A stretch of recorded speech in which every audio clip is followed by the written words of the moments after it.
তারা উৎসাহিত হয়েছে এবং তার প্রমাণ আমরা গত 2024 সালে জুলাই গণঅভ্যুত্থানে দেখতে পেয়েছি।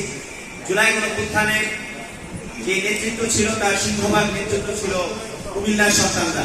তাদের সেই সিংহভাগ নেতৃত্ব, অকুতোভয় সাহসী নেতৃত্বই কিন্তু আমাদের গত 17 বছর ধরে আওয়ামী লীগের যে নারকীয় ফ্যাসিবাদ ছিল সেই ফ্যাসিবাদকে হটিয়ে আমাদের নতুন বাংলাদেশ প্রতিষ্ঠা করার সুযোগ এনে দিয়েছে।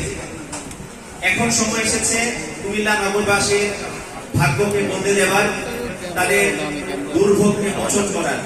আমরা শুরুতেই আজকে বলবো না যে আমরা কুমিল্লা নগরীর সকল মৌলিক সমস্যা আমরা সমাধান করে ফেলবো, কিন্তু আমরা আপনাদেরকে একটি কথা বলতে চাই যে এই কুমিল্লা নগরীকে পরিকল্পিতভাবে অব্যবস্থাপনার নগরীতে পরিণত করা হয়েছে, একটি অপরিকল্পিত নগরে পরিণত করা হয়েছে।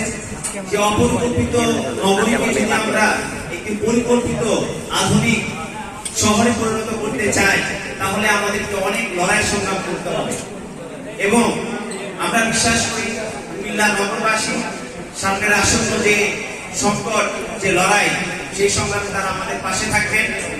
একই সাথে কুমিল্লার মূল যে সমস্যাগুলো রয়েছে যেগুলো কিনা মূলত ব্যবস্থাপনার সাথে সম্পৃক্ত, বর্জ্য ব্যবস্থাপনা, জলাবদ্ধতা, পরিবহন সমস্যা, বাজার ব্যবস্থাপনা, হাউজিং সমস্যা থেকে শুরু করে সকল ধরনের সমস্যা এবং অন্যতম মূল যে সমস্যা আছে জননিরাপত্তা, যেটি কিনা বর্তমান সময়ে সবচেয়ে বড় সংকট হিসেবে কুমিল্লা শহরে আবির্ভূত হয়েছে, যেখানে আমাদের মা বোনেরা কুমিল্লা শহরে রাত 8টার পরে বের হতে পারে না।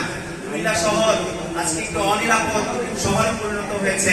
সারা বাংলাদেশে যে কথা হয় কুমিল্লার সন্তানরা নেতৃত্ব দিয়ে জুলাই গণঅভ্যুত্থানে শেখ হাসিনাকে দাঁড়িয়েছে, কুমিল্লার সন্তানরা কুমিল্লা নগরীতে নিরাপত্তা নিশ্চিত করতে পারেনি।